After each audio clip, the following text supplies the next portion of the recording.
le saludaron. ¿Y por qué hace este evento aquí el Señor? ¿Por qué está ese evento ahí? ¿Qué se puede, a primera vista, qué nos podemos imaginar? Que llegó, dice, cuando llegó, dice, a donde estaban los discípulos de Cristo, vio una gran multitud alrededor de ellos, dice. Y escribas, dice, y escribas que disputaban con ellos. Y enseguida toda la gente, viendo a esta multitud, viendo más que nada al Maestro, a Cristo, se asombró, dice, y corriendo a él, le saludaron. ¿Ok?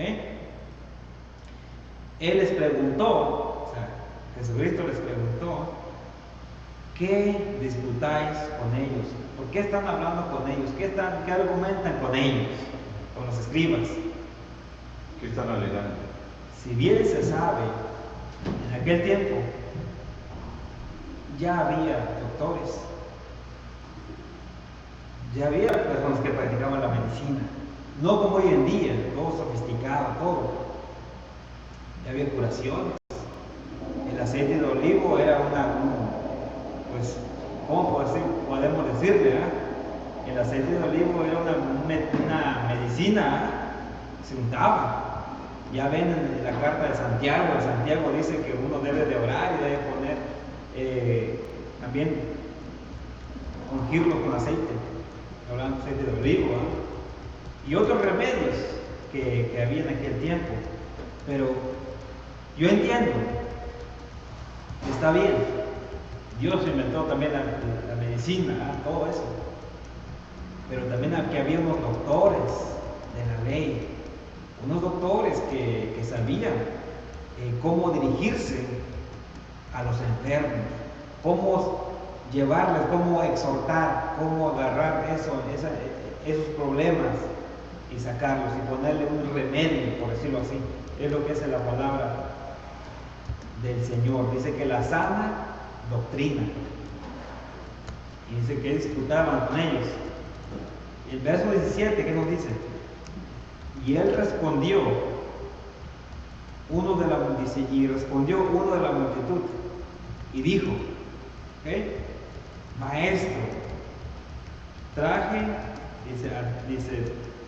a ti mi hijo, dice, que tiene un espíritu mudo, dice, el cual donde quiera que le toma, le sacude, y echa espumarajos y cruje los dientes y se va secándose. Y dije a tus discípulos que lo echasen fuera y no pudieron. ¿Okay? Entonces nos damos cuenta aquí, hermanos, cuando estaban los discípulos disputando, argumentando, hablando, estaba esa gran multitud, estaban escuchando.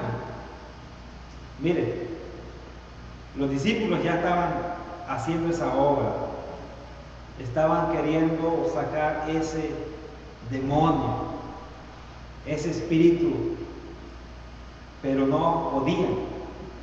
Pero también los escribas estaban allí también, y estaba una gran, dice, multitud. ¿Se dan cuenta? Ahora viene este hombre, le dice que ya había llevado a su hijo ahí, que ya había pedido ayuda a sus discípulos, pero ¿saben qué? Dice que no podían, ellos no podían sacar ese espíritu que tenía de ese muchacho. ¿Se dan cuenta? Dice que no podían. ¿Ok? En el verso 19. Y dice, respondió, dice, él les dijo, ¿qué les dijo? Dice, oh generación incrédula, ¿hasta cuándo he de estar con vosotros? ¿Hasta cuándo os de soportar esto? Traedme. Miren, ¿por qué actúa de esa manera Jesucristo? ¿Por qué actúa con esas palabras fuertes a sus discípulos? Yo me pregunto. Todo tiene una respuesta. Actúa de esa manera, porque si bien sabemos en los capítulos, en los versículos anteriores, Dios mismo habló de los cielos y dijo: este es mi Hijo amado, a él escuchen. Jesucristo mismo estaba haciendo la transfiguración, y ellos habían visto literalmente a Moisés, a Elías, a Jesucristo. Ellos habían visto la gloria, la doxia de Dios. Esto ya no iban a hacer, esto iba a transformar sus vidas. Esto iban a tener más fe, porque saben que con fe todo se puede con fe. La fe mueve montañas, mueve multitudes. La fe hay la sana doctrina.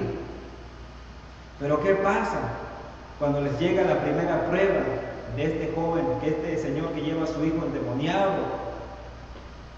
y no saben o no tienen esa potestad, ese poder para reprender, para ayudar a este joven, dándole a Jesucristo toda la autoridad, dándole la visibilidad, dándole la confianza que debe tener un discípulo, porque habían visto la gloria de Dios, habían escuchado la voz de Dios, habían visto los grandes líderes en esa respiración, pero todavía dudaban. Por eso Jesucristo llega y con justa razón les dijo: oh generación incrédula, cortos de fe, no tienen fe. Dice: ¿hasta cuándo he de estar con vosotros? Él también había una preocupación, porque él estaba a punto de ir al Padre, y iba a hacer la crucifixión, y tenía que ir, resucitar, entonces iba a ascender al cielo. Hoy en día, ¿qué tenemos? Tenemos al Espíritu Santo. El Espíritu Santo nos guía a toda verdad. Si el Espíritu Santo no los guía a toda verdad, estamos mal.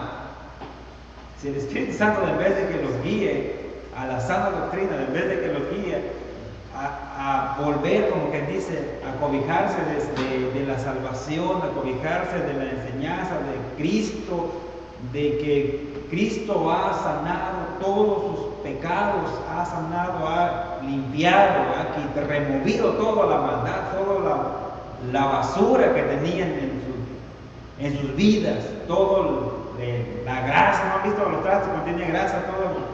Ha removido todo con un jabón especial, le ha limpiado, está limpio, está blanco. Si el Espíritu Santo no le guía a eso, entonces estamos mal. ¿Por qué? Porque vamos a hacer como la iglesia romana, que vamos a estar haciendo sacrificios diariamente para sanar, para limpiar nuestros pecados. Y Cristo ya lo hizo de una vez y para siempre. Nos dice el libro de Hebreos. Por eso Jesucristo en el capítulo 14, si bien lo sabemos, y respondió él, les dijo: oh generación incrédula, ¿hasta cuándo he de estar con vosotros? ¿Hasta cuándo os he de soportar? Traedme. Y se lo traje, dice, y en el verso 20 dice: y se lo trajeron, y cuando el Espíritu vio a Jesús, sacudió con violencia al muchacho, quien cayendo en tierra se revolcaba, dice, echando espumarajo, dice. Jesús, miren, Jesús le preguntó al padre del muchacho: ¿cuánto tiempo hace que le sucede esto? ¿Ok? ¿Cuánto tiempo tiene esto? Él le dijo: desde niño. Este no era un problema como ahora que pasa, ¿verdad? Que el joven en la primaria está bien, cursa los primeros grados, excelente, buenas calificaciones, va a la secundaria, saca buenas calificaciones, pero en la preparatoria encontró una noviecita que no le correspondió y todo, y se tira al vicio, y se tira a las drogas, y agarra medicinas psicotrópicas, y empieza a dar, por decirlo, empieza a cambiar su mentalidad, empieza a tener, ¿qué? Esquizofrenia, ya miran cosas diferentes de tanta droga que se ha metido, ya no está en paz consigo mismo. No, aquí dice en la palabra que esto ya venía ya de niño. ¿Por qué pone eso el Señor ahí? Porque pasa. Dice, le preguntó el padre y le dijo, dice, ¿cuánto tiempo hace que sucede esto? Y él le dijo, desde niño. En el verso 22, ¿qué nos dice?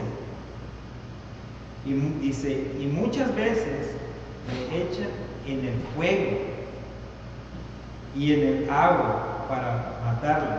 Pero si puedes hacer algo, ten misericordia de nosotros y ayúdanos. ¿Qué dice el padre? ¿Qué dice el padre de familia? Si tienes misericordia, no dice, hazlo, yo quiero ese milagro ya. Como mucha gente incluso está en el cristianismo, y yo quiero ese milagro y lo quiero y lo declaro. No, aquí no dice eso. ¿Se dan cuenta la palabra de humildad que hace Dios? Por eso a veces no suceden esos milagros porque Dios no lo tiene ya en su lista, no tiene su calendario. El Señor va a hacer sus milagros, sus grandes promesas. Pero ¿qué dice? ¿Qué le dijeron al apóstol Pablo? Bástate con mi gracia. Tú ya estás salvo, tú ya estás limpio, bástate con eso. Porque en la debilidad, dice, se manifiesta que la fuerza, el poder del Señor, ¿verdad? La gloria de Dios. Por eso, si usted empieza a pedirle de una manera muy exigente a Dios, así no se pide. Ni este Señor que debería estar sumamente desesperado porque había visto a un niño que un espíritu inmundo, un espíritu malo, ¿verdad? Lo tiraba al fuego, lo chicharraba, lo quemaba en las brasas. Después lo tiraba al agua con ganas de matar a este pobre niño. Ya estaba grande, ya de años. Todo este tiempo traumático que sufrió el padre. Llega un maestro, que es un maestro diferente que los escribas, que los fariseos, que los saduceos, que habla con poder, que habla con autoridad. Y dicho sea de paso, cuando quieren aprender a Jesucristo, los guardias lo persiguen y escuchan la doctrina, la enseñanza de Jesucristo. En Lucas nos dicen, y ya no lo aprenden el maestro, porque los guardias, los soldados dicen, jamás hombre alguno ha hablado como este. Este era el reporte que dieron a los fariseos. No, porque este hombre es diferente, porque este hombre habla con autoridad. ¿Se dan cuenta? ¿Cómo este hombre, el padre de familia, pide de una manera humilde ese milagro? No como hoy en día, y yo quiero, hermano, y por fe, y yo pago $1000, quiero ese milagro. Es una blasfemia para el pueblo de Dios. Es un vómito para el Señor esa exigencia. Cuando el Señor lo va a dar, lo va a dar. Y nadie lo va a detener. Por eso, tengan cuidado. Por eso esas palabras a mí me ayudan mucho para ver realmente cómo yo le pido cosas a Dios. No debe haber ego en mí para pedir las cosas a Dios. Que yo porque yo predico, yo enseño, yo pedirle cosas al Señor, no. Si lo va a querer Dios dar ese milagro, va a querer dar va a manifestarse. Lo va a hacer en el tiempo de Él, no exigiendo. Porque uno cuando conoce la Escritura es más estricto, más, como decirlo, a uno mismo. Santiago 3:1 dice, hermanos míos, no se hagan de ustedes muchos maestros, porque sabemos que los maestros llevarán mayor dimensión. Ahora bien, nos damos cuenta con qué humildad, aparte de esa humildad que muestra este padre de familia, dice, y muchas veces dice, en el verso 22, y muchas veces hablaban del joven, le echa en el fuego y luego y en el agua, dice, para matarle, pero si puedes, dice, pero si puedes hacer algo, ten misericordia de nosotros y ayúdanos. En el verso 23, Jesús le dijo, fíjate Jesús, si, dice, si puedes creer, o sea, si tú puedes creer, le dijo a él, si tú, que estás necesitado, puedes creerle. ¿Por qué? Aquí está la clave. Porque al que cree todo le es posible. Estamos hablando al que cree todo le es posible. ¿Y por qué estábamos molestos de Jesucristo? Porque esto ya no era Jesucristo no le contó a los 3 discípulos, a Pedro, a Juan, a Jacobo, mira, el Señor un día va a venir a manifestarse, un día va a hablar del cielo, va a romper las nubes y va a hablar. No, Jesucristo lo llevó en vivo, en directo, a todo color, manifestando su gloria, ver la gloria de Dios, ver a Moisés, ver a Elías, escuchar la voz del cielo, y no podían hacer este milagro. Entonces, ¿qué tipo de fe quería inyectarles a ellos? Por eso, generación incrédula. Les he dado todo el panorama, en vivo, en todo color, lo han visto sus caras, sus ojos, lo han sentido, han tenido temor, y no pueden hacer este milagro. Bueno, pero Él les dice, también advierte al padre de familia, dice, si puedes creer, al que cree todo le es posible. ¿Okay? Voy a contar un caso de un hermano ahí que estudia ahí en el Instituto de Alcohol y Drogas. En aquel año, en los años 80, cuando dieron la amnistía, de joven llegó de México, sin documentos, sin nada, llegó, pasó, estuvo ahí, pero llegó esa amnistía y todos se enrolaron, los que calificaban. Que los que calificaban en sacar esos permisos, ¿verdad? Él llegó y le dijeron varios, mira, tú no calificas, le dijeron, pero ve a aplicar, a ver qué te dicen. Fue con un abogado cristiano y le dijo, mira, aquí traigo toda mi documentación, mis estos, y el abogado cristiano empezó a leer todos el papelerío, el paperwork, y se ¿cuántos años tienes? Esto, cuando llegaste, ok, no, tú no calificas, es más, te estás arriesgando, porque si te agarran tu información, van a ir a tu casa y te van a deportar, mejor no lo hagas.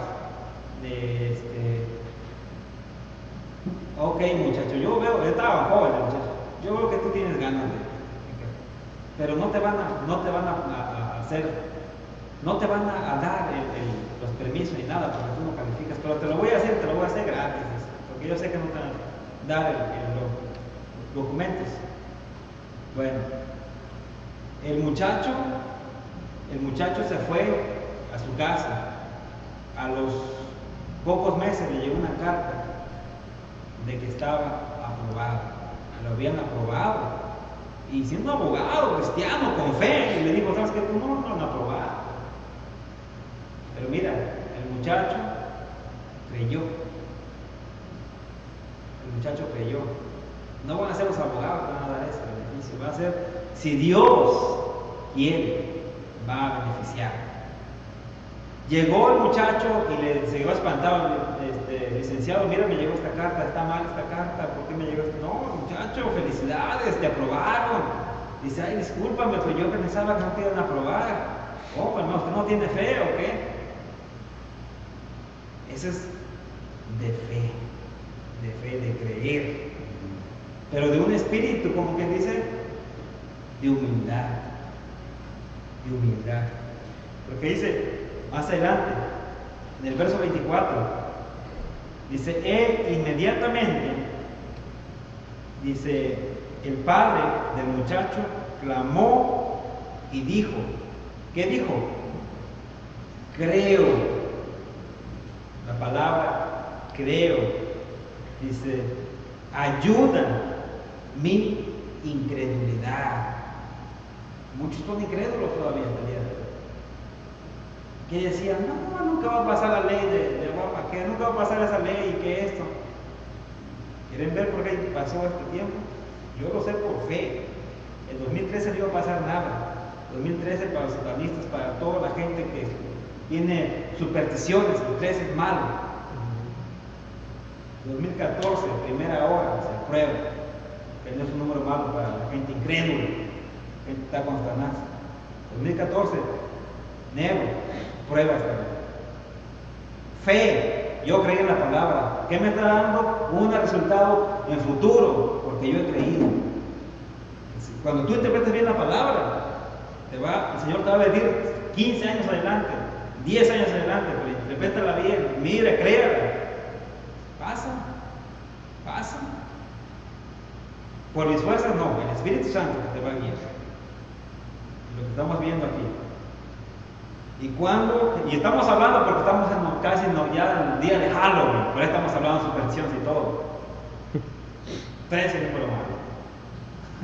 Y más en este país. Ok. Y cuando Jesús vio que la multitud se agolpaba, reprendió al espíritu inmundo, diciéndole, espíritu, dice, mudo y sordo, yo te mando, sal de él y no entres más en él. Aquí hizo una orden. Usted sabe, en el libro de Job, cuando el mismo Dios dijo, ok, ve, toca a Job, pero no le quite su vida. Era una autoridad. ¿Qué hace Satanás? Va, lo zarantea, lo deja a la ruina, lo deja sin un peso, sin familia, es más. Pero nunca lo mata. Era una autoridad de Dios. En el verso 26, en el verso 26 dice, entonces el espíritu clamando y sacudiéndole con violencia salió, dice, y él quedó como muerto, de modo que muchos decían, está muerto, o está muerto. Pero Jesús, mire, tomándole de la mano, le enderezó y se levantó. El verso 28, ¿qué nos dice? Cuando él entró en casa, sus discípulos le preguntaron aparte, ok, los discípulos llegan aquí, están sorprendidos de la manifestación del poder que tiene Jesucristo, ok, porque esto iba a pasar hasta en el futuro, iba a pasar en Hechos, años después, cuando, ¿cómo se llama aquel varón que quería tener el mismo poder de los apóstoles? A Simón, ¿qué? ¿El mago? Simón el mago quería tener el mismo poder de los apóstoles. Quería comprar el poder. No, que reprenda. El Señor te reprende. Esta era una mención tremenda. Miren lo que está pasando aquí. Cuando él entró a casa, sus discípulos le preguntaron aparte, ¿por qué nosotros no pudimos echarte fuera? Y él les dijo, mira, ahí va, este género con nada puede salir, sino con oración y ayuno. ¿Ok? La otra parte, en otros versículos que dice en el verso 29. 9:29, ¿qué dice en su escritura? Dice, él les dijo, este género no puede salir con nada, sino con oración. Nada más. Con oración. Otros versos, otras versiones que dicen. Esta clase de mundo no puede ser expulsada a fuerza de oración.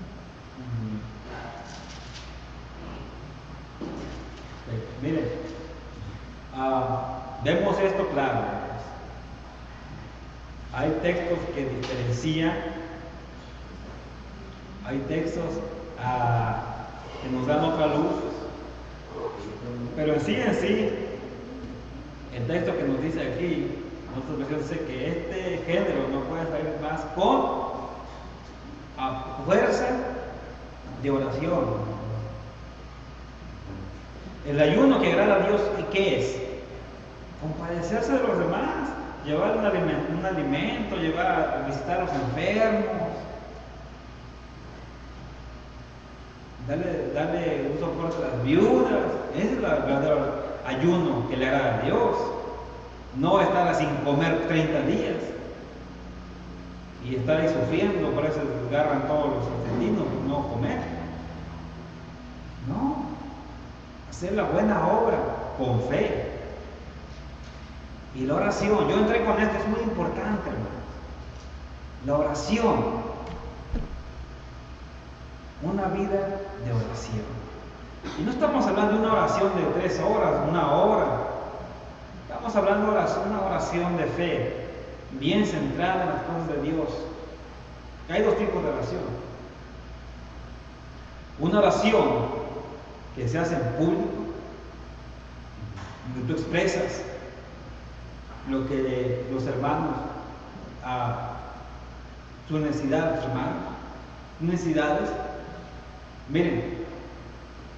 Y la otra oración es en privado, cuando tú solo en tu casa, encerrado, oras íntimamente con Dios. Ahí tú sacas todo lo que tienes, te desnudas a la presencia de Dios. Esa es oración. Y de ahí te va a depender, de esa oración íntima que tienes con Dios, va a depender tu oración en público. Porque de ahí van a salir, como quien dice, aguas vivas, corrientes de agua viva, el Espíritu Santo. ¿Se dan cuenta?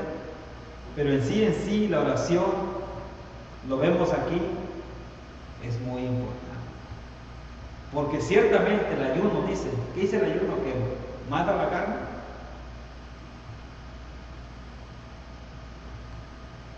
Hay muchas cosas que debe uno aprender, pero más una oración concentrada de fe en las cosas de Dios.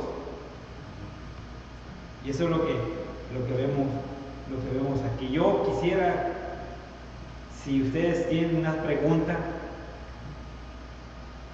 o tienen una duda aquí en este texto, para ir ayudarnos a responder las preguntas que tengan aquí en este texto. Cuando les dice a sus discípulos en el verso, en el versículo 19, dice: oh generación incrédula, ¿hasta cuándo he de estar con vosotros? ¿Hasta cuándo os he de soportar? Dice: tráemelo. Ahí como que hay por lo que veo explicado, ¿no? Hay como un reclamo de que viendo la transfiguración estaban no estaban aportando una fe genuina para poder ayudar al muchacho. Pero ya está al último, cuando le vuelven a preguntar ¿por qué nosotros no podemos echarle fuera? Ahí como que ya los justifica a ellos, ¿no? Diciéndoles, este género nada más puede salir con la oración y ayuno, como si fuera un caso muy difícil y que ellos no estaban preparados para hacerlo. Lo entiende así ya como que... Ajá. Y así es como que más o menos se entiende, ¿no? De que como que diciéndoles, ok, ustedes no podían hacerlo porque no había una oración adecuada y un ayuno. ¿Quieren aprender la oración adecuada rápidamente? Ajá. Vamos al Salmo. gloria de Dios en una sola oración. Es la oración que más que nada agrada a Dios. Y es la oración que sí, hay oraciones, pero la que a mí me impacta y la oración más que nada del Señor que aquí da mucha luz, ¿no? Para las personas que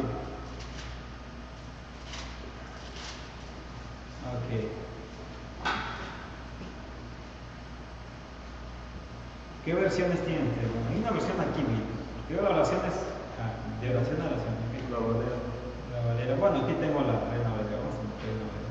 Vayan a decir al Salmo 19.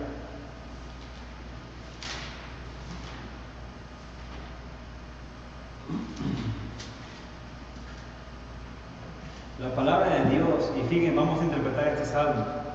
Van a ver que hay una oración íntegra. ¿Qué significa íntegra? Que no está corrompida. No es una oración hecha de la carne, es una oración muy bíblica, muy, por decirlo así, que maneja el Antiguo y el Nuevo Testamento, que abarca todo. Tenemos todavía 5 minutos para. ¿Okay? Esa es la palabra de Dios. Dice, los cielos, ¿qué dice? Los cielos cuentan la gloria de Dios y el firmamento anuncia las obras de sus manos. Tú por fe, no porque un científico llegue y te diga, ¿sabes qué? Mira, que este planeta se hizo por un choque de rocas, planetas y es por polvo. No, aquí está hablando la autoridad de Dios, porque los cielos